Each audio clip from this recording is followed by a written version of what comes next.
What are we going to do today? We are going to look at the structures of listening parts B and C. Okay, we're going to learn strategies for completing parts B and C. Okay, we're going to practice strategies for multiple choice questions. Okay, so both of these parts are multiple choice parts of the test. So, and it's really important that we know how to listen and answer multiple choice questions, okay? We're going to practice your listening skills with extracts from both parts of the test, and we're going to then look at the transcripts for those audio recordings that we use for the listening. The reason we look at the transcripts is because we want to examine the language. We want to see how the language we hear can help us. How can we match what we hear with what we see on our question paper, okay? So, okay, so make sure that you have a pen and paper ready for today's class, okay? Because during the listening exercises, we need you to write your answers on a piece of paper. Please don't write them in the chat box, guys, because it clogs up the chat box for me and it's hard for me to see if people have questions or problems. So during the listening exercises, write your answers on a piece of paper. Later on, I will ask for your answers in the chat box. Let's look at listening part B. So what does it include? Well, you hear a series of 6 unrelated monologues or dialogues, okay? Each of these is 40 to 45 seconds long. So what do you need to do during this time? You need to focus on listening for detail, gist, attitude, opinion, speaker's purpose, course of action. Obviously, you're not listening for all of these things, but you're going to be listening for one of them or a couple of them. We're going to decide how we know which one we're listening out for, okay? We're going to answer 1 3-option multiple choice question per extract. So you have to choose between A, B, and C. There is a little bit of reading and listening at the same time that has to go on, here. So make sure that you're ready for that you're practicing that. And remember that you're only going to hear the audio once only. And the reason for that is because they want to mimic real life as much as possible, right? In real life, we only hear things once, really. We can't rewind, unfortunately. Alessandra has a question. Can we use headphones during the OET test? Generally, no, Alessandra. There are some test centers that provide headphones, particularly if they're very big. And they don't have the capacity to use, speakers that can reach everyone equally. They provide people with headphones, but generally no. The test centers that use headphones are listed on the website. It will specifically say that when you book your test. All right, back to listening part B. So in listening part B, we get 3 parts to each task, okay? First of all, you get the context sentence, this first one here that we see, okay? This one here. So you hear a nurse briefing a colleague about a patient. This is exactly what it says, the context sentence. It tells us where we are, who's speaking, perhaps the topic, what are they talking about. Then we get the question. Now, I want to point out that this has a different purpose. The question tells us what we need to be focusing on when we're listening so that we can choose the right answer. Okay? That's what the purpose of the question is. The context sentence, makes us, it orientates us, right, to what we're hearing and what they're talking about, why we're hearing this. The question tells us what we need to listen out for. And it is the question that is going to determine the right answer option. Now, It's very important that you have that distinction clear in your mind. Why is it so important? Because often all of the answer options look like they are related to the audio. The language that is used will have something to do with the audio that you hear. And so you can't rely just on hearing one word that sounds familiar and then seeing that word written down on your question paper and choosing that answer. So if you imagine that you hear the word allergy and you say, oh, okay, it must be A because they said allergy. Well, no, that's not how it works. You need to answer the question itself. We're going to have a better look at that when we do a couple of examples. So in all of the listening parts, you get some pre-listening time, okay? For listening part B, you get 15 seconds of pre-listening time. Now, the pre-listening time is key for all of the listening parts, A, B, and C. But you have to do something slightly different in all of them. So for listening part B, you need to look at the question and the context sentence. And you need to think first about the language use that you're familiar with in this context. So things like formality, okay, the difference in formality between a chat between colleagues and you know, what you hear in a staff meeting or the handover at the end of a shift. The amount of speakers that you'll hear, okay, so is it likely to be one or two? So you're ready for two voices. If there's two voices, it will always be one male and one female voice, so you can distinguish between them, okay? What is the purpose of the talk? Why are they even having this conversation? Or why is the manager talking to her staff? What's the point? You'll get an idea of this from the context sentence. And what kinds of information might be included? This also kind of ties into what kinds of language will be included. So are you going to be hearing lots of policies and procedures? Are you going to be hearing a request for a course of action? Are you going to hear, you know, just a casual conversation, okay? Opinions being thrown back and forth between colleagues. So that's from the context sentence. Then the question, so remember on the previous slide, we had the context sentence and the question. The question focus then needs to be looked at so that we can decide what exactly we are listening for to answer the question. Okay, we're going to practice this on the next slide.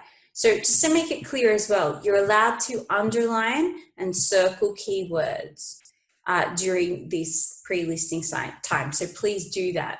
Please do that while you're getting ready to listen, okay? It's fine to write on the question paper, as long as, of course, any marks that you make on the question paper don't obstruct your answer, that obscure, rather, the answer that you choose.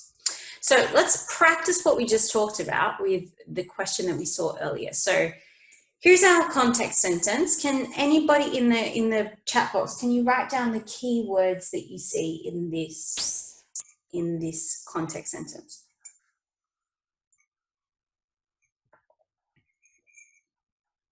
Okay.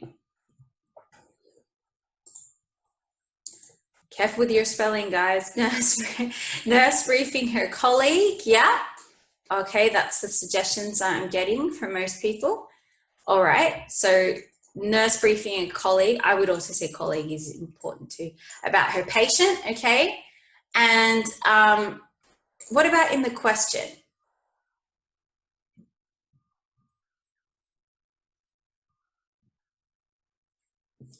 Okay, so we want to know, right, we want to know what she warns her colleague about. That's what we're listening out for. That's what we're listening out for. What's the warning about? Now, that's what's going to determine the right answer to the question. If we go back to the context sentence for just a second and think about those, the questions that we saw on the previous slide, what kinds of formality are we looking at here? Is it semi-formal? Is it informal? Is it really formal? we're probably heading towards like the semi-formalish kind of thing. So it's not just a chat between them. They are talking about a patient, so it's probably going to be semi-formal. What about the kinds of well, somebody just wrote there, which I forgot to mention before. Yeah, so it looks like there's probably going to be 2 people speaking, perhaps, maybe. We don't really know. Could be 1. We might only hear just the nurse's side, the first nurse's side of things. Okay, so we're not really sure. What about the kinds of information that we're going to hear?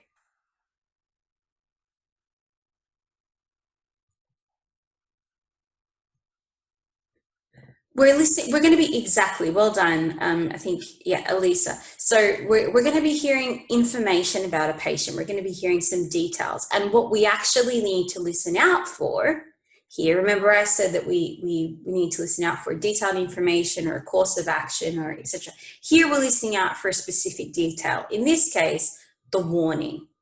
Okay, good, Sandra. It's going to be something possibly negative. It's just a warning, something that they need to keep in mind, okay? All right, remember, listen to the whole recording before you answer, okay? Don't choose your answer too early. When you're listening, keep the question in front of you. Make sure that you are looking at that context sentence and looking at the question focus so that you are focused on what you need to listen out for. Now, I said before, listen to the whole recording before you answer. That's really important. At the end of the recording, you get 5 seconds before the next recording begins. And that's when you need to choose your answer. Okay, that's when you need to choose your answer. All right, we're going to do the question that we just saw on the previous slides, okay? We're going to do that one. I'm going to go through the whole process with you. So it's 15 seconds of a warm-up. Then we're going to listen. Then you're going to choose the answer. Write your answer on a piece of paper. And then we're going to look at the transcript to see how we went, okay? So here we go.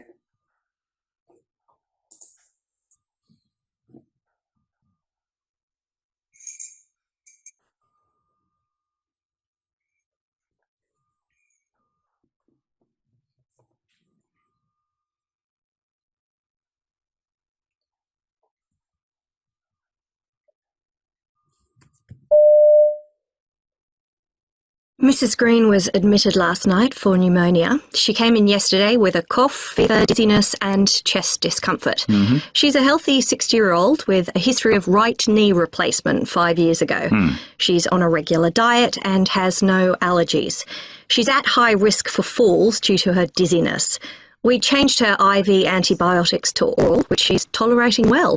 Her assessment is within normal limits, except for some mild shortness of breath and wheezing. Her vital signs are stable. Oxygen saturation is 98% on 1 litre, and she's been comfortable during my shift. Around 5:30, I gave her 2 paracetamol for minor pain, with good results. She has an 18 gauge in her left arm. She's got normal saline at 15 mils per hour. Okay.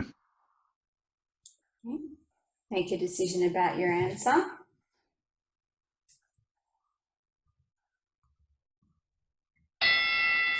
Okay. So now write your answer in the chat box for me. Okay, you're getting a lot of people agreeing, which is good. Let's take a look at the transcript. So remember, we're listening for the what she warns her colleague about. The answer is found here in this blue part. She's at high risk for falls due to her dizziness. So the answer, of course, is B. Care must be taken to prevent the patient from falling. Why is it not A? Well, we see very clearly that the nurse that is briefing her colleague says that the patient has no allergies. So it can't be A because she has absolutely no allergies. Why is it not C? Because she's already on, well, it says that she has some mild shortness of breath. This is to distract us, okay? This is just to distract us. But her oxygen saturation is 98%. She's already on 1 litre. So that's not what she's warning the colleague about. What she's saying is this, that there is a danger of falls. Okay. All right, I think we did quite well with that one. Everyone gave me the right answer, at least those that wrote in the chat box. Okay, so now what we're going to do is we're going to do 3 of these questions. We're going to go straight through, no stopping in between. Please write your answers on a piece of paper, not in the chat box. And then at the end of those 3 questions, we're going to go through the transcripts. Okay, so just like you will on test day. Let's get ready for this one here. You hear the manager of a care home for the elderly talking to the nursing staff. Now read the question.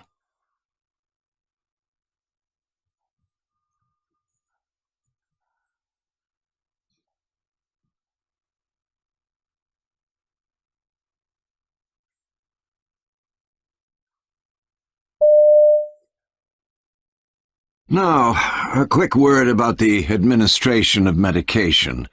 It's great to see how carefully you're all following the new guidelines, and thanks to this, error rates, which were always below average anyhow here, have dropped by 40%. The surveys we've done also throw up some interesting findings, like mistakes being more common in the morning than afternoons or evenings. We're not sure why, but there's a clear pattern. Also, we know that being disturbed for any reason while working out and preparing doses is a common reason for mistakes. So please, try and avoid distracting your colleagues while they're doing this. Finally, we must be on the lookout for drug interactions, side effects, and patient sensitivities. Fortunately, we haven't had too many problems of this nature, but the care needs of the vast majority of our residents are often quite complex.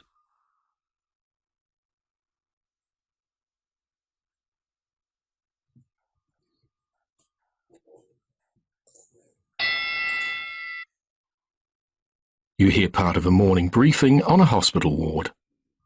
Now read the question.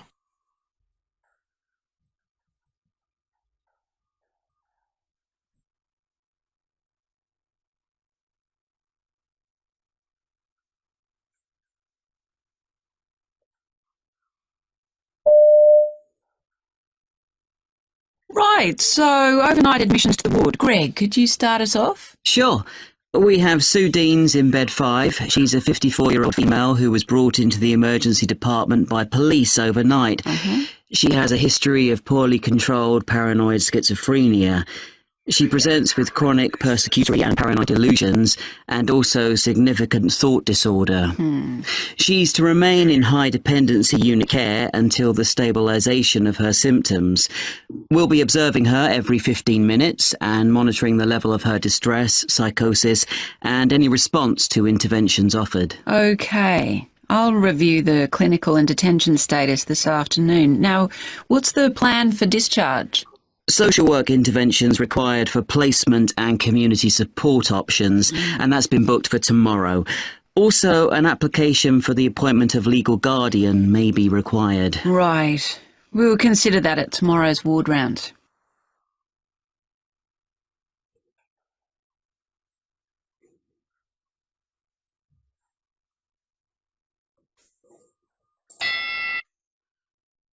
You hear part of an antenatal consultation at a GP practice. Now read the question.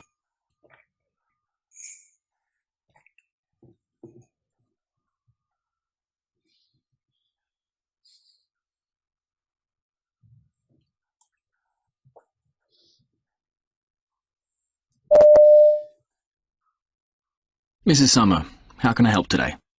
Well, I just wanted to check something. Okay. So you're having a home birth? Yeah, though everyone's on at me about going into hospital. I had my last child there, but I'm determined to be at home this time, to feel more relaxed as well as safe. But I wondered about an at-home epidural if I wanted it. Going without wouldn't put me off, though. An epidural's out, I'm afraid, because we can't do it without an anaesthetist. Just pethidine or gas and air. But they're very effective painkillers. Yeah, pethidine's good. And you had a bad patch after giving birth last time. Yeah, I got really depressed. I couldn't understand it. It was short-lived, though, and I'm better prepared now. It can't be prevented, but I have read up about coping strategies.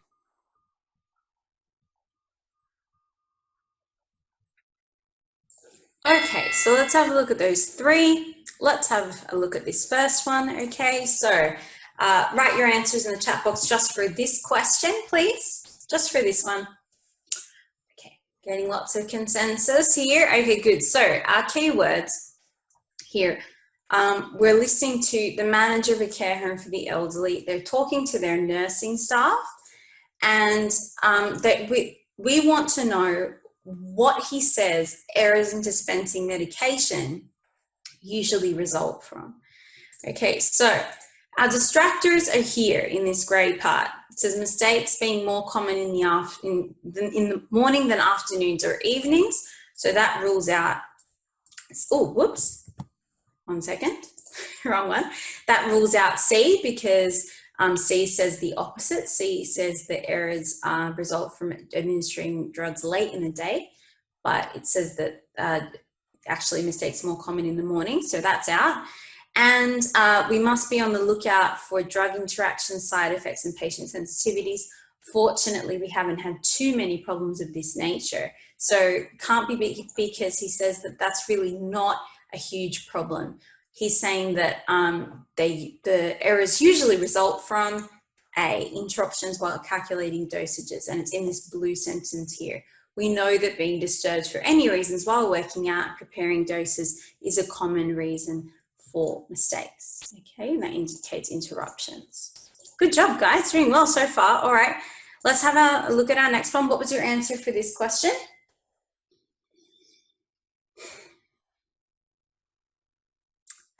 Okay, again, a lot of consent. Oh, actually, no, here we get some disagreement. Okay, let's have a look. So we're listening to a morning briefing, and we want to know what the plan is for the patient today. Okay, so here are our distractors.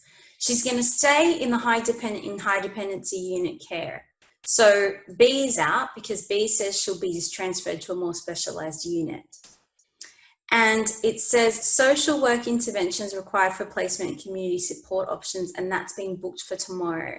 So the social worker is actually coming tomorrow, not today, which is what we are listening out for. What's going to happen today is that they'll be observing her every 15 minutes and monitoring the level of the stress, psychosis, and any response to interventions offered. So they're carefully observing her emotional state. So it's really important. You can see why this question focus and understanding the question focus is so important. For those of you who wrote B or C, you can see why we were listening out for today.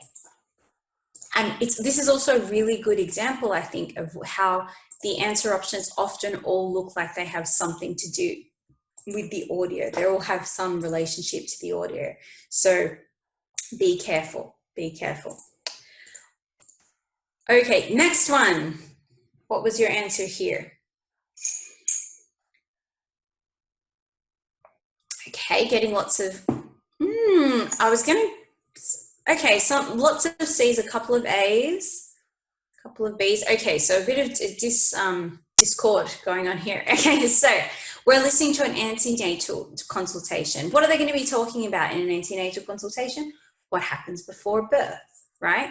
So what happens before? So we want to know what the patient wants to know about. What are they asking about in terms of information? So the distractors are here. Everyone's going on at me about going into hospital, okay? And then she says, but I'm determined to be at home at this time to feel more relaxed as well as safe. So she's not there for the advisability of a home birth, okay? She's not talking about that. She already knows that she wants the home birth, so she doesn't need advice about that. Okay, next one. Down here is our other distractor. I got really depressed. I couldn't understand it. So this was after her previous birth, previous child. It was short-lived though, and I'm better prepared now. It can't be prevented, but I've read up on coping strategies. So she doesn't want to know about ways of avoiding postnatal depression. She feels like she's better prepared. That's not why she's come to see the doctor today. She's come to see the doctor because she's wondering about at-home epidural, if it's an option. And then the doctor goes on to explain that it's not, but there's others such as pethidine, gas, and air. Okay, so the answer is C. She's asking about painkillers available during labor, in particular during a home birth. Okay. All right.